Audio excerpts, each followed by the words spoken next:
Good morning students. कल अपन बात की थी प्री डीएलएड एग्ज़ाम 2020 के नोटिफिकेशन की। आज मैं आपको बताऊंगा कि इसमें मुख्य बातें आवेदन करते समय आपको कौन कौन सी बातों को ध्यान में रखना है। तो उसके लिए आवेदन की तिथियां मैं आपको बता चुका हूं।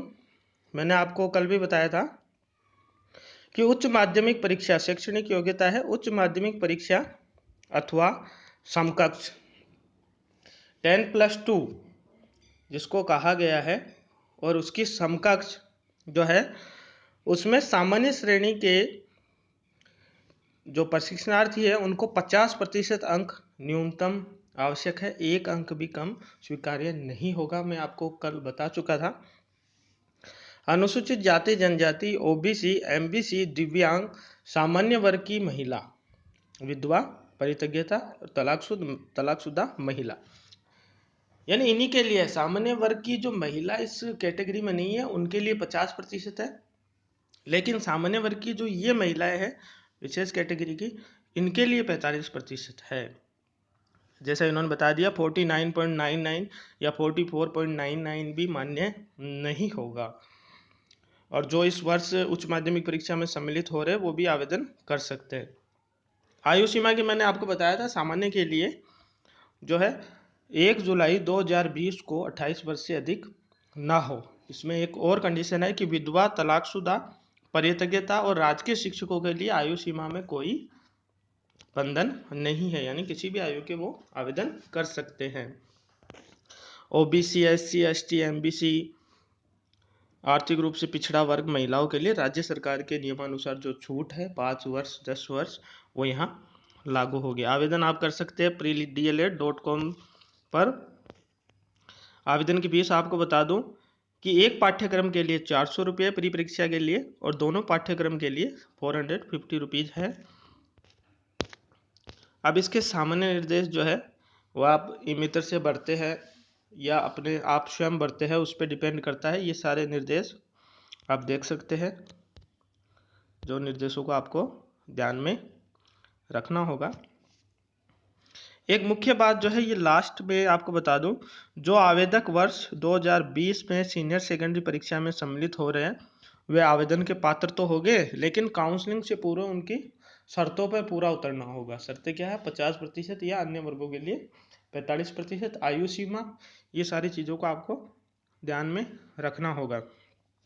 एक बिंदु और है नीचे से 3 नंबर का, जिसमें इन्होंने बताया है कि राजस्थान के अलावा किसी अन्य बोर्ड से आयोजित सेकेंडरी परीक्षा उत्तीर्ण हो तो इन परीक्षाओं को माध्यमिक शिक्षा बोर्ड राजस्थान अजमेर द्वारा समकक्षता की मान्यता प्राप्त होने पर ही वह प्रवेश हेतु पात्र होगा।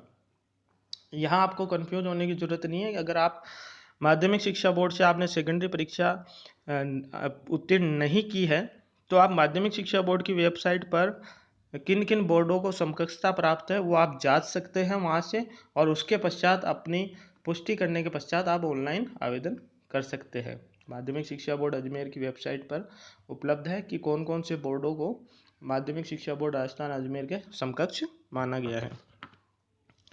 आगे अपन देखते हैं, आयु की बात कर रहे हैं तो मैंने आपको पहले ही बता दी।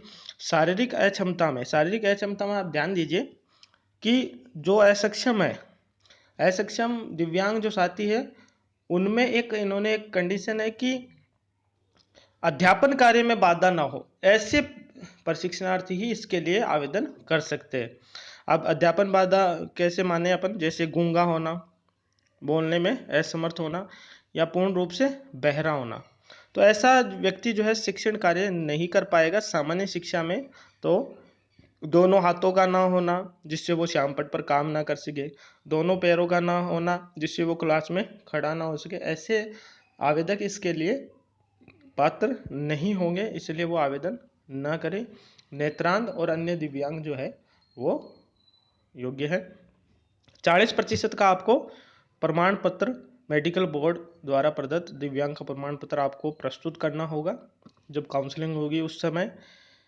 बाकी ये अपने मूल निवास जाति प्रमाण पत्र जो है ये जब काउंसलिंग होगी उस समय आपके जो नियम है 6 वर्ष 6 महीने या 1 वर्ष उससे अधिक पुराने नहीं होने चाहिए, जिसके लिए आप पहले ही उनको अपडेट करवा लीजिए।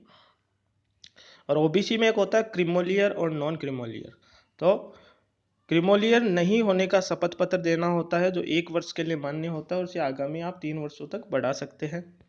अगर कोई विधवा महिला है और वो आवेदन कर रही है तो काउंसलिंग के समय उसे ध्यान रखना है कि मृत्यु प्रमाण पत्र अपने पति का और एक नोटरी सत्यापित होना चाहिए कि पुनः विवाह उन्होंने नहीं किया है।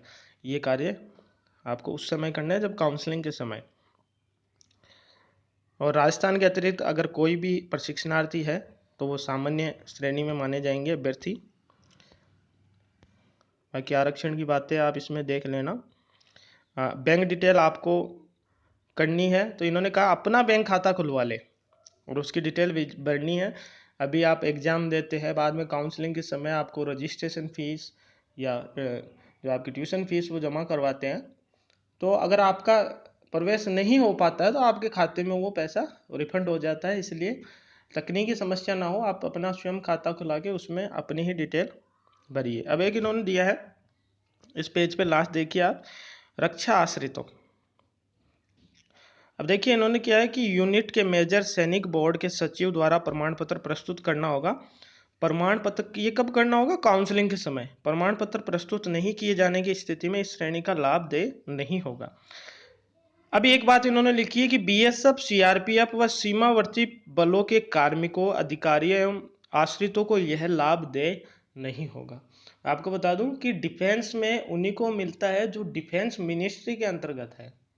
बीएसएफ जो है वो होम अफेयर्स में है, तो इसलिए उनको नहीं मिल पाएगा। तो आप इस कैटेगरी में, अगर आप बीएसएफ के आश्रित है या परिजन है, तो इस कैटेगरी में, डिफेंस कैटेगरी में आवेदन ना करें, आप सामान्य कैटेगरी में आवेदन कीजिए, नहीं काउंसलिंग के समय आपका प्रवेश निरस्त हो सकता है। परीक्षा का जो सिलेबस है वो आपको बता दूं, उसमें आपको 50% आएंगे मानसिक योग्यता के 150 अंकों के, 50% आएंगे राजस्थान की सामान्य जानकारी के 150 अंकों के, 50% जो है टीचिंग एप्टीट्यूड के है, शिक्षण अभिक्षमता के है 150 नंबर के। इसमें एक बालक के प्रति आपका क्या रुझान होगा, किस प्रकार बालक को आप अध्ययन कार्य करवाएंगे, इससे संबंधित प्रश्न होंगे। फिर है 3 खंड दिए हुए अंग्रेजी, संस्कृत और हिंदी। अंग्रेजी के 20 प्रश्न 60 अंक, संस्कृत 30% 90 अंक, हिंदी के 30% 90 अंक। इस प्रकार से आपका ये पाठ्यक्रम रहेगा। अब इसमें खंड द में जो है अंग्रेजी, संस्कृत और हिंदी में विभाजित होगा। उपखंड 1 अंग्रेजी भाग जो है सभी आवेदकों को हल करना आवश्यक है। ध्यान देना, अंग्रेजी सभी को हल करना आवश्यक है। फिर है संस्कृत भाग, प्रारंभिक शिक्षा में डिप्लोमा, जो संस्कृत के लिए अप्लाई कर रहे हैं उनको संस्कृत करना। जब आप परीक्षा देते हैं ध्यान देना, जो संस्कृत डीएलएड के लिए अप्लाई कर रहे हैं उन्हें संस्कृत देना, और जो सामान्य डीएलएड के लिए अप्लाई कर रहे हैं उन्हें हिंदी देना है, हल करना है। ये गलती हो जाती है जिससे ओमार सीट में उनके सही उत्तर भी गलत हो जाते हैं। सारे प्रश्न मल्टी चॉइस होंगे। ओमार सीट आपको ब्लैक करनी होगी नीले या काले बॉल पेन से। यह है आपका पाठ्यक्रम है, mental ability, general awareness of Rajasthan, teaching aptitude, language ability English, Sanskrit और हिंदी। ये देखिए घोषणा पत्र आया है।